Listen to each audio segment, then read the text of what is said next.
Olá, meus pequerruchos, aqui é a professora Fernanda. Estou trazendo para vocês mais uma videoaula de ciências e espero que vocês estejam curtindo as aulas anteriores. O nosso assunto de hoje, ao meu ver, também é super interessante. Nós vamos aprender sobre energia luminosa. Mas antes de a gente entrar em detalhes sobre o que é energia luminosa, vamos recordar que a gente já aprendeu que tudo o que existe no universo se comporta de duas formas: matéria e energia.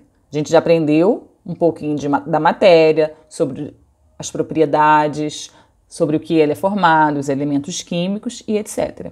E a partir de agora a gente vai entender um pouquinho mais como funciona a energia.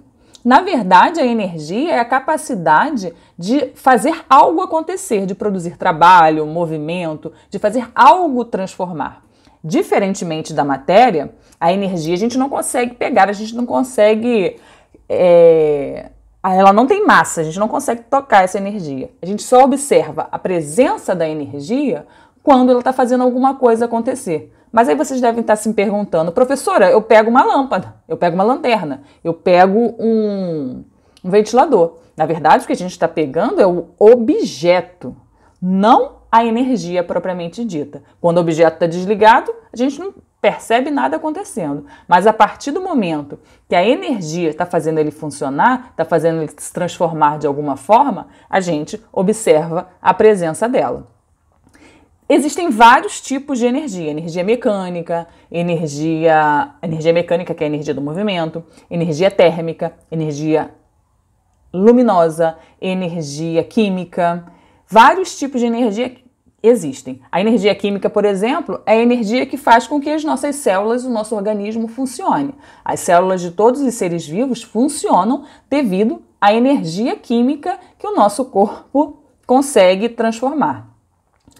E outras fontes de energia são necessárias, estão presentes no nosso dia a dia. O que a gente vai aprender um pouquinho agora é sobre a energia radiante. Essa energia radiante também popularmente é conhecida por nós como luz, porque é parte das ondas eletromagnéticas que a gente consegue visualizar com os nossos olhos. Vamos lá entender um pouquinho mais sobre esses conceitos de física?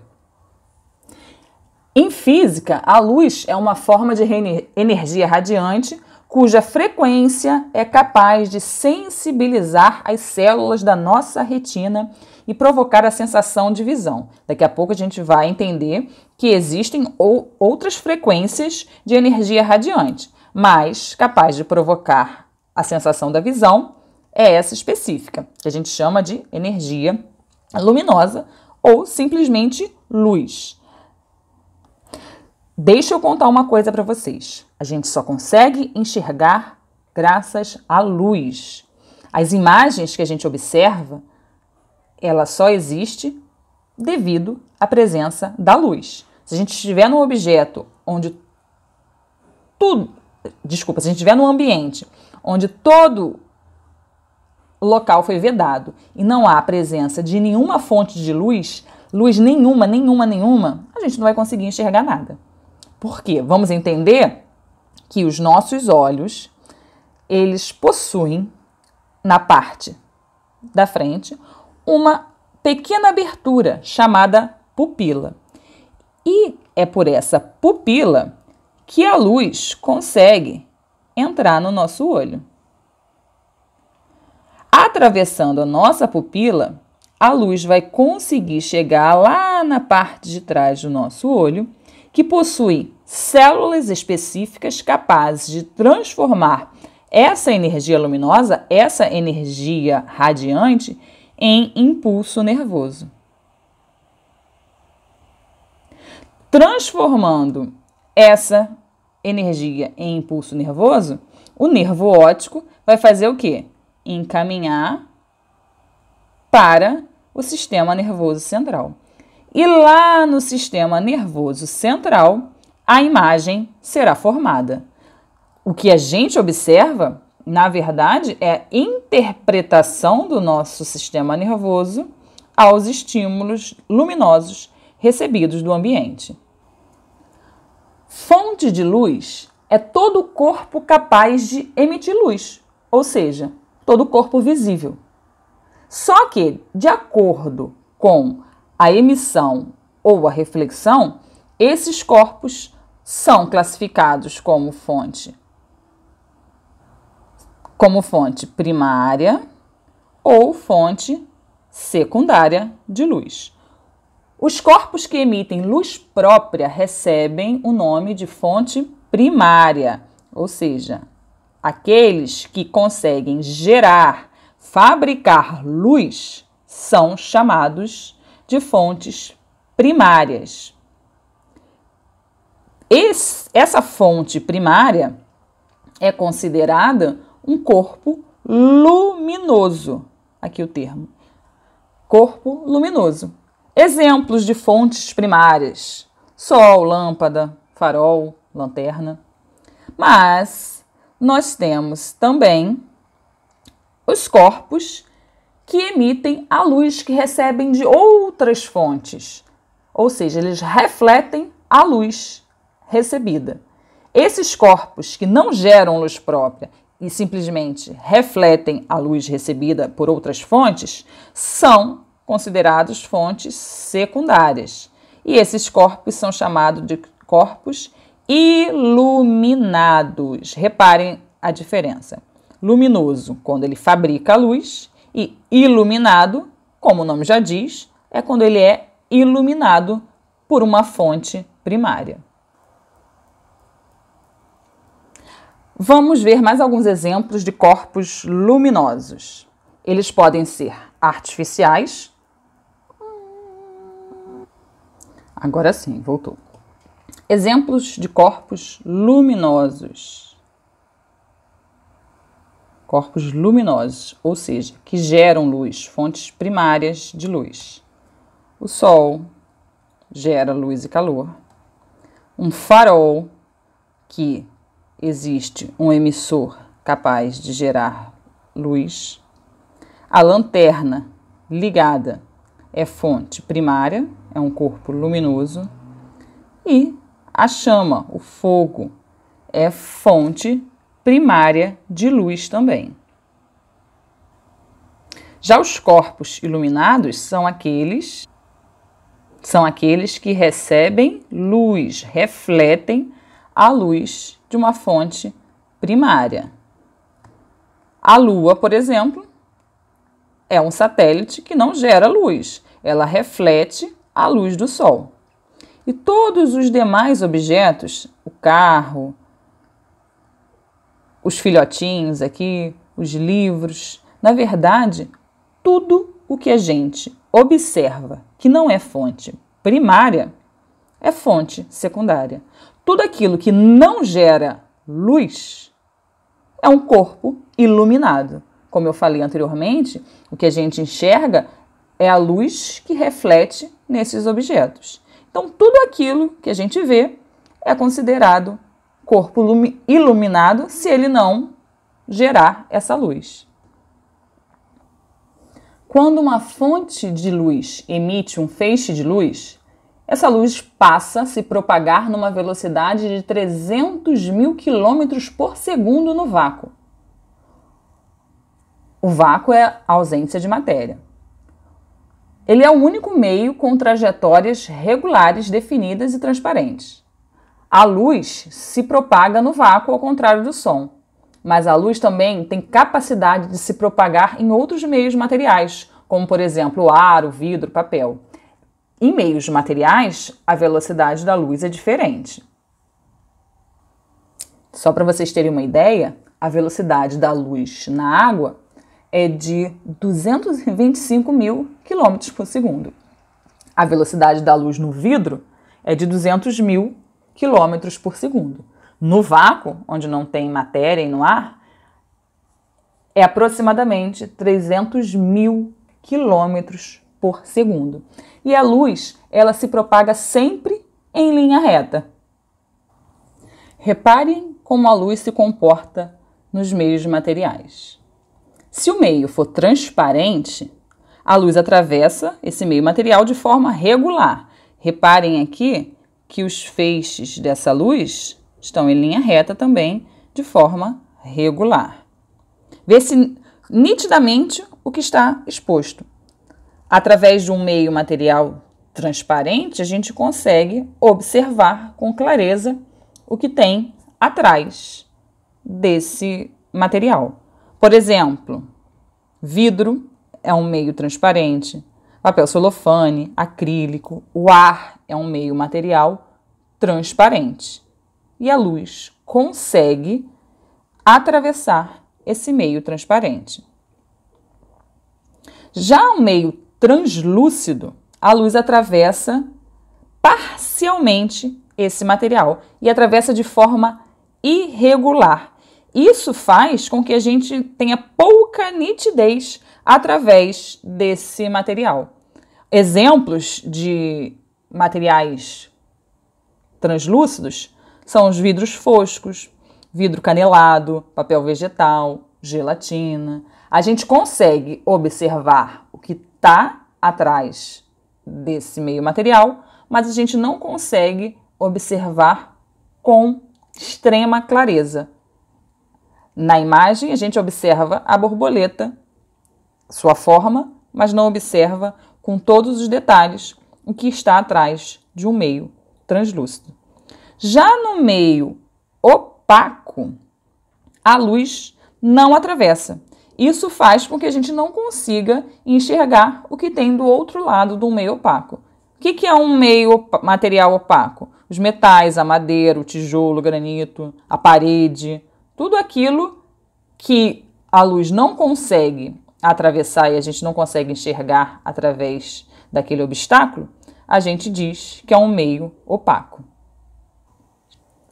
Numa lâmpada elétrica acesa, nos raios solares que entram pela janela, na chama de uma vela ou de um fósforo, a luz se propaga, ou seja, se espalha, atingindo todos os seus objetos ao redor e se propaga em linha reta. A luz se espalha através de raios luminosos que se propagam em todas as direções. Uma lâmpada elétrica, o sol, uma vela, como eu já disse, são fontes de luz, então emitem raios de luz. Chamamos de raio de luz a um feixe de luz muito estreito que indica a direção e o sentido de propagação da luz. Em um meio homogêneo e transparente, como o ar, por exemplo, a luz se propaga em linha reta. E uma das consequências dessa propagação da luz em linha reta é a formação da sombra que se dá quando a luz encontra em seu caminho um objeto opaco. Reparem nesse desenho. Eu tenho aqui um feixe de luz propagando-se em linha reta em várias direções. Só que, ao encontrar esse objeto opaco, que aqui está representado pelo ursinho, a luz não consegue atravessá-lo. Como a luz não faz curva, há o quê? A formação da sombra desse objeto. A sombra das árvores, a sombra do nosso corpo, a sombra das coisas existem graças ao princípio da propagação retilínea da luz. Vamos entender um pouquinho agora os fenômenos ópticos. O que são esses fenômenos ópticos? São eventos observáveis ao olho nu, ou seja, sem nenhum equipamento, resultantes da interação da luz com a matéria que nos cerca. Entre os principais fenômenos ópticos podemos destacar a reflexão, a absorção e a refração da luz. Diversos fatos naturais relacionados à luz são decorrentes a esses fenômenos ópticos. Vamos entender um pouquinho mais detalhadamente agora. Reflexão da luz. Na verdade, a reflexão é responsável por conseguirmos enxergar a maior parte dos objetos ao nosso redor. A maioria desses corpos são fontes secundárias de luz, como eu já falei, também chamados de corpos iluminados. Como eles são iluminados, eles não produzem luz própria. Eles apenas refletem os raios luminosos que chegam até ele. Ocorre sempre que um feixe de luz encontra uma superfície de separação entre dois meios e retorna ao meio de origem. Então, todas as vezes que a luz atinge um determinado objeto, essa luz ela é refletida. E é graças a essa reflexão que a gente consegue enxergar a nossa imagem no espelho, a gente consegue observar essa foto do gatinho olhando a sua imagem no espelho, a gente consegue observar essa imagem bonita aqui de baixo. Reparem aqui, ó, a luz sendo refletida na água do lago. A gente só consegue observar a montanha porque a luz está sendo refletida nesse meio opaco. Então, a reflexão da luz é um fenômeno importantíssimo e é graças a ele que a gente consegue enxergar, formar a imagem no nosso sistema nervoso central. Já a refração da luz ocorre quando essa luz ela é transmitida através de dois meios transparentes, como o ar e a água. Nesse processo, a luz sofre uma mudança de sua velocidade de propagação, podendo ficar mais rápida ou mais lenta, dependendo do índice de refração em que ela encontra. Repare, faz de conta que aqui é o ar. Deixa eu mudar a cor aqui da caneta. Aqui é o ar. Era para ficar branco na imagem, não sei porque ficou assim. Mas é um meio transparente. Quando a luz ela atravessa a água, repare que ela mudou a direção e também muda a velocidade. É por isso que nessa imagem ao lado aqui, a gente tem a sensação que o lápis está o quê? Quebrado. Por quê? A luz, ao atravessar o meio líquido, ela sofre refração. Ela muda de direção e de velocidade. Na verdade, ocorre um desvio da sua trajetória. Uma outra coisa que acontece, se houver um prisma, essa luz refratada, ela consegue ser dividida em várias tonalidades diferentes, que provoca um fenômeno muito belo, que a gente popularmente chama de arco-íris. Já a absorção da luz não é nem refração, nem reflexão. Não ocorre nenhum dos dois fenômenos. O que acontece? Alguns pigmentos, eles conseguem absorver essa luz e transformar essa luz, essa energia luminosa, em energia térmica. Aqui no meio, nós temos um exemplo de absorção. Nesse primeiro aqui, a luz ela foi refletida e foi para outra direção. Nesse da direita, a luz sofreu transmissão, atravessou o meio material. E neste caso aqui central, a luz ela foi absorvida. Consequentemente, essa energia luminosa se transforma em energia térmica, aquecendo o objeto. Os corpos brancos têm a capacidade de refletir igualmente todas as frequências de luz visível incidentes sobre eles. Já os corpos negros tendem a absorver todas as cores da luz visível. Na verdade, quando a gente está observando o negro, a escuridão é a ausência de luz. É a ausência de reflexão da luz. Olha que fenômeno natural belíssimo provocado graças à refração e reflexão da luz. O nosso querido arco-íris. Ele é um fenômeno óptico causado pela refração e reflexão da luz solar nas gotas de água presentes na atmosfera. Já repararam que sempre depois de uma tempestade e o sol abre depois, o que acontece? A formação de arco-íris. Quando chove, a quantidade de gotículas de água suspensas no ar é grande.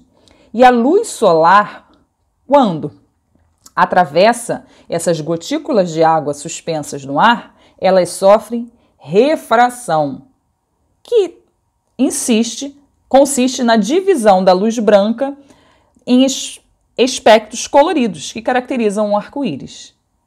Na verdade, a luz branca, a luz visível, ela é o conjunto de todas as cores, que quando atravessa as gotículas de água, são fragmentadas, são refratadas, formando as cores do arco-íris.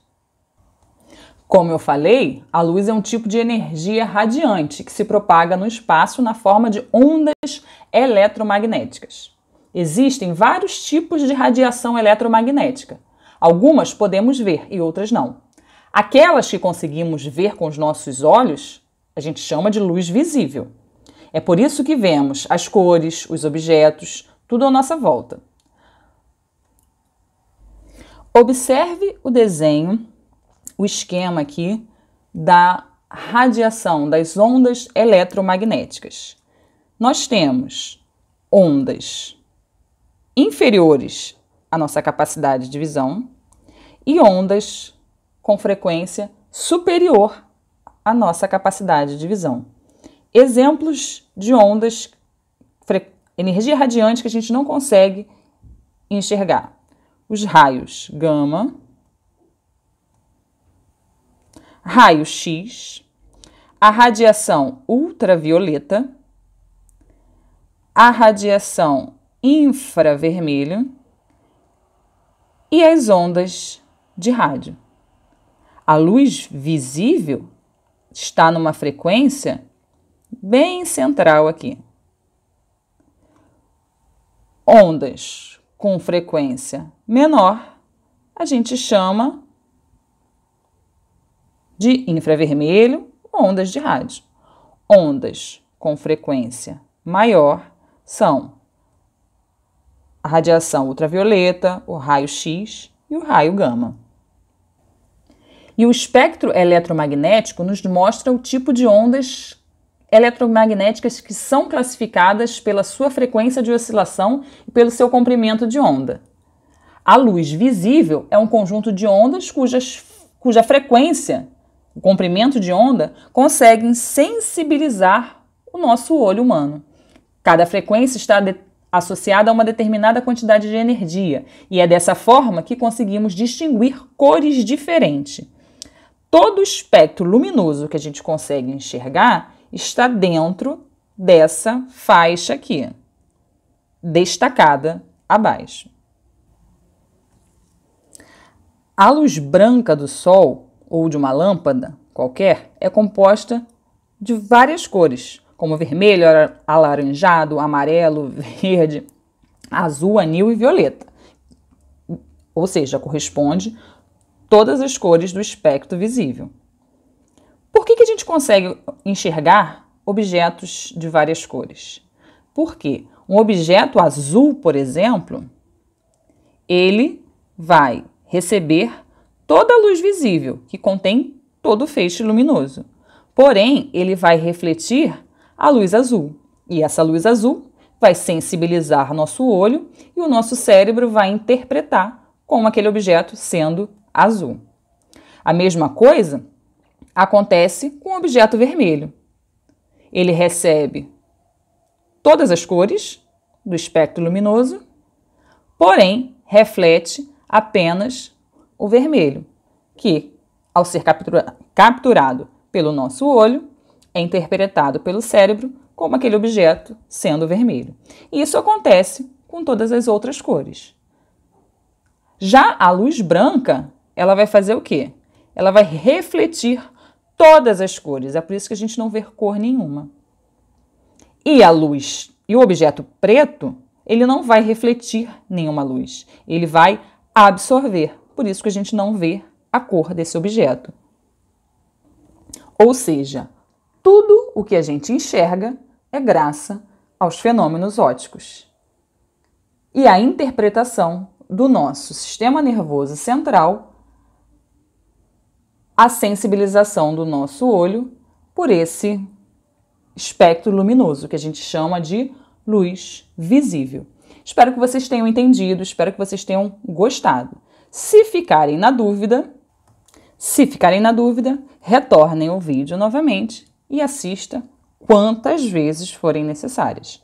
Ou recorram ao livro didático e à apostila de vocês. Mas ficou faltando um pequeno detalhe. pensem aqui comigo. Se um objeto negro, objeto preto, ele não reflete nenhuma luz, ele vai absorver essa luz. Consequentemente, essa energia luminosa ela vai ser transformada em energia térmica. Isso justifica o slide seguinte. Que roupa usar em dias muito ensolarados? Pensem comigo. Se o objeto branco ele consegue refletir toda a luz e o objeto preto ele absorve essa luz e transforma essa luz em calor, o que a gente deve usar em dias muito quentes? É óbvio que é o objeto branco, porque o branco ele tem a propriedade de refletir a maior quantidade de energia que recebe. Assim, absorve bem menos calor. Sendo assim, quanto mais próxima a roupa que você usar estiver da cor branca, menos calor você sentirá. Então fica a dica. Aqui no Rio de Janeiro, geralmente é muito ensolarado, muito quente. Nesses dias, evitem usar roupas escuras. Tudo bem? Entendido? Espero que vocês tenham gostado. A gente se encontra no próximo vídeo, na próxima aula. Fiquem bem, fiquem em segurança e um abraço da professora Fernanda.